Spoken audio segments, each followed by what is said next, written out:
जय जगन्नाथ नमस्कार प्रिय दर्शक ମୁଁ ଜ୍ୟୋତିଷାଚାର୍ଯ୍ୟ ପ୍ରମୋଦ କୁମାର ପଣ୍ଡା ଆପଣମାନଙ୍କୁ ସ୍ୱାଗତ କରୁଛି ଆପଣମାନଙ୍କର ପ୍ରିୟ ଚ୍ୟାନେଲ ଆଷ୍ଟ୍ରୋ କଲ୍ୟାଣ ଚ୍ୟାନେଲ।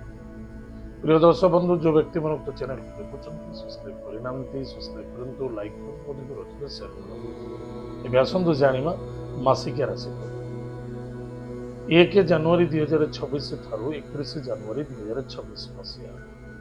ସନ୍ 2026 ମସିହାର ଜାନୁଆରୀ ମାସଟି ଯେଉଁ ବ୍ୟକ୍ତିଙ୍କର ଜନ୍ମ ଜାତକରେ ରାଶି ହେଉଛି ମେଷ ରାଶି, ଅନ୍ୟଥା ଯେଉଁ ବ୍ୟକ୍ତିଙ୍କର ଜନ୍ମ ଜାତକରେ ଲଗ୍ନ ହେଉଛି ମେଷ ଲଗ୍ନ, ଯଦି ଆପଣଙ୍କର ଜାତକ ନାହିଁ ନାମ ରାଶି ହେଉଛି ମେଷ ରାଶି, ତାହେଲେ ନିଶ୍ଚିତ ରୂପରେ ଆମେ ସବୁ ଦେଖିବା ଅତ୍ୟନ୍ତ ଆବଶ୍ୟକତା ଅଛି।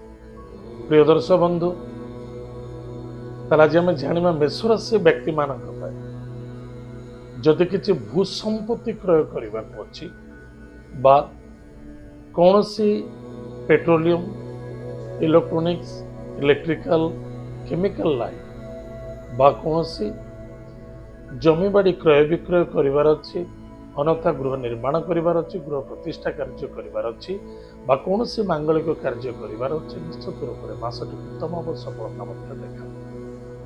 पराक्रम क्षेत्र विजय प्राप्ति है, भाई भौणी मित्रों द्वारा श्रद्धा आदरता आत्मविश्वासता एकजुट देखा एवं भाई भौणी द्वारा बा कौन सी मित्र द्वारा किसी कर्म सहयोग श्रद्धा वृद्धि पाइब। मन रखि दरकार कौन सी पौत्रिक संपत्ति को नहीं आर्गुमेंट करने उचित बा कौन सी पौत्रिक व्यापार वाणिज्य क्षेत्र भाई भौणी मध्य श्रद्धा आदरता रखा बहुत आवश्यकता अच्छी। आर्गुमेंट केवे करने उचित नहीं, माता सहित श्रद्धा आदरता रखु, केवे कौन बंधु बांधव सहित आर्गुमेंट करने उचित नहीं, स्वार्थ को लेकर चलना उचित नहीं। भाग्यर परिवर्तनता देखादेव, विद्यार्थी विद्या क्षेत्र प्रति यथेष्ट ध्यान देवा आवश्यकता अच्छी।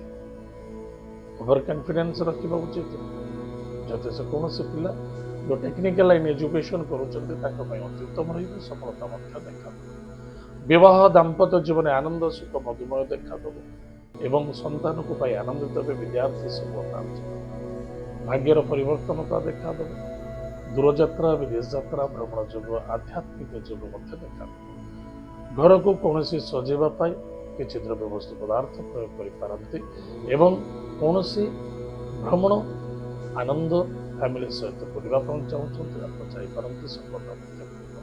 पिता पुत्र मध्य श्रद्धा आदरता आत्मविश्वास रखा अत्यंत आवश्यकता अच्छी। कर्म क्षेत्र में सफलता, व्यापार वाणिज्य क्षेत्र उन्नति देखा पोजिशन प्रमोशन दर्शक बंधु कौन सावधान रहा, ईगो को त्याग करने अत्यंत आवश्यकता अच्छी। जेकोसी कार्य करुँच प्रत्येक कार्य ध्यान दे कार्य कले अधिक लाभवान हे।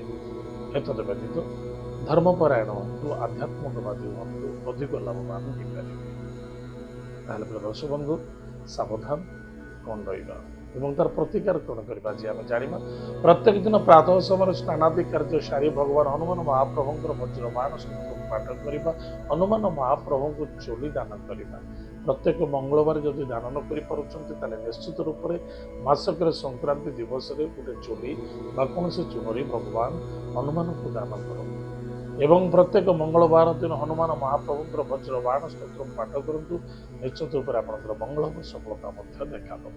माता पिता भक्ति श्रद्धा आदर करूँ, पिता स्वास्थ्य प्रति यथेष्ट ध्यान देवा आवश्यकता अच्छी। याद्वारा आपंकर मासटी मंगलमय सफलता देखा। प्रिय दर्शक बंधु, एत मेष राशि व्यक्ति मानक मासिक राशिफल। आज तो समय कार्यक्रम को देखा। जय जगन्नाथ नमस्कार।